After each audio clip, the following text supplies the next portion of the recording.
sulit salamat sa lahat ng pumunta.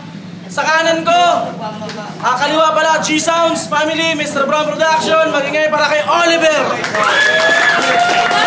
G-Sounds Entertainment, shoutout nga pala sa lahat ng mga tropa ko na pumunta dito kahit nilalaglat ako. Go and shoutout rin nga pala sa LPC Music, G-Sounds Entertainment, Mr. Brown Production, sa Pro, kay Roxy ng ATM Records. Talent fee! Oh, sa kanan ko, Vigilante Family, Public Enemies, magingay para kay Genuine. Shoutout nga pala sa BNB Finest, tapos sa Esetang, Vigilante Family, Public Enemies, tsaka sa baby ko. Kapit ka lang dyan kay Mami. Ayos na ro ha, ayos na ro. Game! Wala kang pinaligpos. Tao hayop. Tae! Oh, hayop. Ano ka? Ito mo na. Siya mo na. Okay, sige. Unang 2 minuto para kay Oliver. Pakinggan, oh. Jengwad, kamusta? Panatag ba ang iyong kalooban?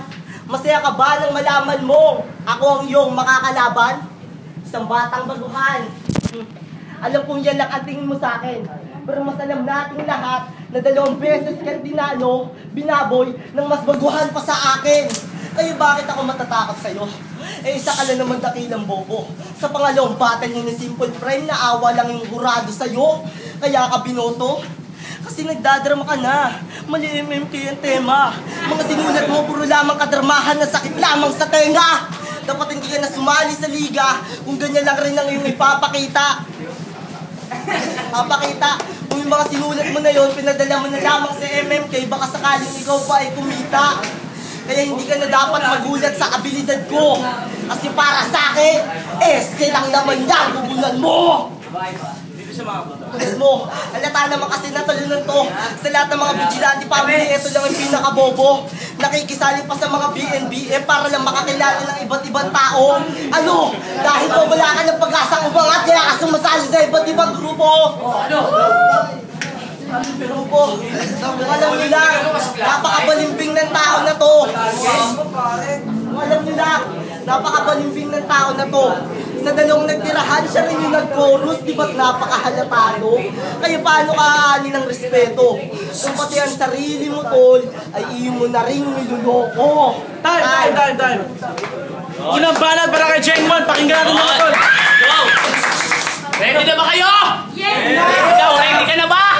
Ihanda mo yung sarili mo dahil pwedeng ikamatay mo to, tanga. Hindi pa kita masyadong kilala kaya hindi kita pinaghandaan. Hindi mo naman kasi birthday to kamatayan mo naman. Kaya wala ka sa akin makukuha na regalo o kaya pagkapanalo na gusto mong makamtan. Masakit ang dadanasin mo sa akin kahit magturo ka man ng anesthesia o kaya mag-take ka man ng droga. Imposibleng hindi ka masaktan. Dahil tignan nyo naman, sa lahat ng aking nakalaban, ito lang ata ang pinakabobo.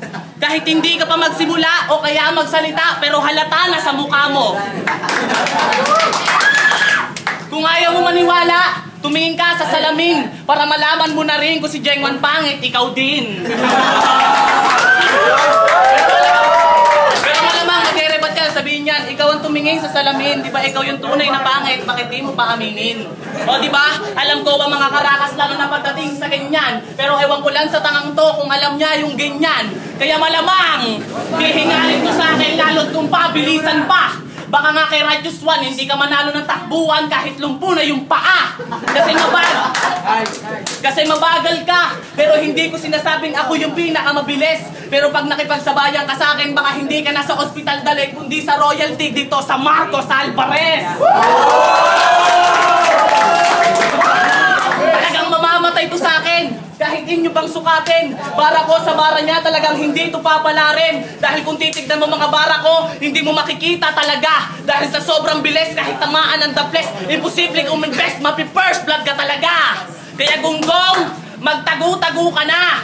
Dahil ako ang tagapaslang ng mga makatang tatanga-tanga. Lalamunin lang daw kita, yan ang sabi ng iba. Pero di kita lalamunin dahil di ako kumakain ng tanga. Kasi tatanga-tanga ka. Hindi nyo ba napansin lahat na ng sinabi ko, puro tanga na? Kasi putang ina ka, isa kang dihamak na tanga. Tignan nyo, halatang kinakabahan pa siya. Sa sobrang takot niya, nag-post siya sa FB na nilalag na siya.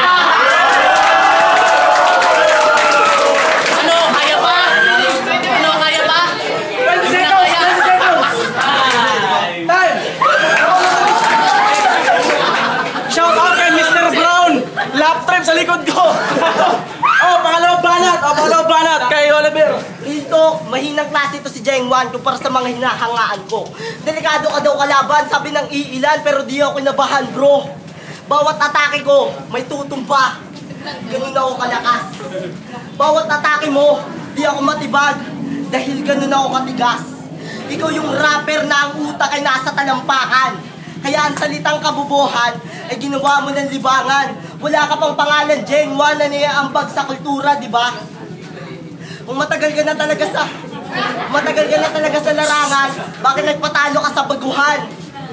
Oo, si Simple Prime yung tinutukoy ko, yung matagal nang iwas kay Only One. Mga kakayahan yung dalawa, hindi nagkakalayo kung pagmamasdan. At tangina mo, Jengwan, akala mo basta-basta lang ako. Nagkakamali ka doon, tanga. Ang matalo mo ko parang pagtaya ng loto. Maasang makachamba. Lulwag ako, iba na lang pakiusap. Dahil sa oras na mahulog ka sa patibong ko, patay ka sa akin na wala nang usap-usap. Masaklap pa sa karumal-dumal na sasapitin mo sa akin sigurado. Bawat dura ko ay delikado. Sabog ang iyong ulo. Mapapaisip ka kung ano ang sasabihin mo. Ngunit kahit kailan, di mo mapapantayan ng kalakasan ko. Yan ang tatandaan mo. Time! Shout out ako kay Mr. Brown, lakson sa likod ko. Yo, pangalawang banat, para kay Jengwan, pakinggan natin. Pangalawang round na, huy! Ayusin mo naman! Baka malagay tayo sa YouTube, makita ng iyong kamag-anak, ikaw pa ang pagtawanan. Dahil tignan mo naman, yung malaking ko mong galawan. Sabi ni Boss Bay, magaling, parang mongoloid pakinggan.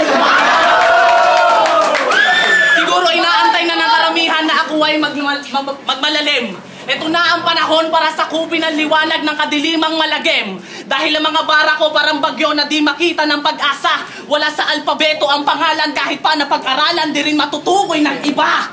Dahil pag ako ang bumalasa, ikamada bawat letra. Kahit sa libro di kumopya babagsak to sa kalsada. Ano, masakit ba? Ganyan talaga. Pagkat kayo ang dahilan kung bakit ba pinagpapatuloy ko ang larong ito. Mga balitang dumating sa akin, mga dating nakinig sa akin, nagsipaglakihan yung ulo. Pero huwag kayong mag-alala, iisa-isahin ko kayo. Nagsipaglakihan na ba talaga? Pues papuputukin ko. Kaya pasensyahan tayo kung sino man sa patibong ko ang mahulog. Umanda na rin yung isang nagsalitang nilimas niya na daw yung timog. Gunggong totoo yun! Humanda ka na talaga! Walang secret battle na mangyayari, ipapalive ko yan tanga! Kahit pa na magkampi-kampihan pa sila, yung mga gahama na makata, mga sipsep kay Enigma para makasaling ng liga! Ano? Totoo ba? Kaya Oliver, iparating mo yan sa kanila! At Sean, swerte ka! Pero malas ka, Oliver! Kung si Sean sana ang aking nakalaban, edi sana hindi ikaw yung nakatikim ng matinding massacre. Tingnan mo, Sean, si Oliver mukhang napaehe na sa diaper. Kung ikaw yung Sean, malamang papatae ka pa sa tindi ng mga barang diniliber. Kaya Oliver, kung ikaw lang ang makakalaban, di na kailangan paghandaan. Kaya pare, galingan mo naman para ganahan si Jengwan. Time! Shoutout ulit kay Kuya Doming sa lahat ng pumunta ito ngayong gabi sa Mixel. Maraming salamat. Pangatlong banat para kay Oliver. Pakinggan natin mga tol. Naalala ko, kapala Jengwan, tapos na ang undas. Bakit ka pa narito? Alam mo, mukha kang hitong multo. Siguro kung mahaba lang yung buhok na ito, kamukha to ni Sadako. Kaso yung pinagkaiba lang nila, yung mukha na ito parang nakasako. Delikado. Katol sa laban na to kahit kahit nakapaganda ka pa. Mababaw ba ng mga bars ko, ngunit kaya ka pa rin na itong mapatumba. Dapat nag-isip ka na mabuti bago mapakot ang kayang kalabanin. Sa larong to, oo, bago lang ako, pero kaya kitang panisin. Kaya kitang walisin, alisin, kaya gumisin ka na sa kaibangan mo. Kahit pilitin, manaarukin, di ka pa rin sa akin mananalo. Oo, mukhang totoy ako. Pero kung rap game lang ang pagbabasihan, gurang na ako. Magkalay tayo ng estado. Pasiboy ka pa lang, Jengwan. Kilala na ako. Kaya mo kung sinisino. Buti nga pinatulan kita, yung iba nga dyan, sinisin ko. Kaya nasapin mo, may nang pagkatalo. Kung ako ang guru mo, hindi ka sa akin basta-basta papasado. Dahil napakabobo mong estudyante. Lagi ka na lang palyado. At napakasado ng mga banat mo. Malalamyado tulad ng mga suntok ni Ipo. Depensa ko ay pulido kahit malabong 20 seconds! Depensa ko ay pulido kaya napakalabo mong matipagto. Mali ka ng pinasok mo kahit di ko to teritoryo. Kasi ang pagbangga mo sa akin, para mo na rin sinugal kay Satanas ang kaluluwa mo sa impyerno. Time! Yo! Shoutout ulit Mr. Pana Production tsaka yung music video ko sa 29, Batang Hamog. Abangan nyo yun. Ayun nga pala, Mr. Brock. Mr. Pana Production. Ayo, tatlong banat para kayo, Cheng ano. Alam mo ba yung laban namin ni Prime kaya ako natalo? Hindi kasi ako magaling kaya di ako nanalo. Pero wag kang maniniwala at wag kang papakasiguro. Di lang ako nakapaghanda nun, yun ang pinakatotoo. Pero dahil sa dami ng mga tao, kaya pinaganda ko pa rin ang laban. Kahit hindi nakapaghanda, si Geng 1, si Simple Prime ay nahirapan. Pero hindi ko sinasabing magaling na po ako. Pero alam ni Replica kung paano ko dinurog yung tatlo. Tapos itatapat nyo to, isang batang pausbong, baka imbes si kay pasulong, baka pulutin ka sa kangkong. Gunggong, meron akong tanong sa nabigyan mo ng sagot. Bakit kayo nanalo ng contest si kanta nyo ay malungkot? Mababaw, walang kwenta, napaka-boring talaga. Sarap contest ba si Chef Boy Logro palagi nyong kasama? Nagets nyo ba? Sarap contest ba si Chef Boy Logro palagi nyong kasama? Ikaw, nagets mo ba? Malamang hindi mo pa nagets, pero nagets na nila. Kaya sa lahat ng nakagets, pwede bang ipagets nyo sa kanya? Sigawan nyo ng malakas hanggang sa mabingi yung tenga. Nang mahiya naman ang mga to sa ginagawang pandaraya. Bakit nga ba sila nanalo? Kasi nga! Ano yan ba ang gusto mong matumbok? Kasi kayo na nga nagpalaro tapos kayo pa ang kalahok? Aba matindi! Kaya yung mga rapper na sumali, abay kawawa naman. Rap contest sa Castillo, sino nanalo? Di ba sila only one? Kaya tinatanong ng karamihan, Geng 1, bakit sila only one ang nag-champion? Bakit? Sino ba ang judge? Di ba sila Mr. Brand Production? Kaya di na umaangat hip-hop sa Pinas dahil sa mga mandaraya. Pero wag kayong mag-alala dahil kayo din ang kawawa. Makakatikim kayo ng masasakit na salita mula sa kalaban. At isa na to sa babala kung sino man umarang kay Geng 1. At respeto kay Brown, hindi ikaw yung tinitira ko. Tinitira ko yung mga bata mo kasi ang lalaki na ng ulo. Pero mapagbigay ka naman ata kaya ka inaabuso. Bisan pakawalan mo naman sila para lubusang matuto. At gusto nyo ng real talk? Real talk gusto nyo? Meron akong nabalitaan.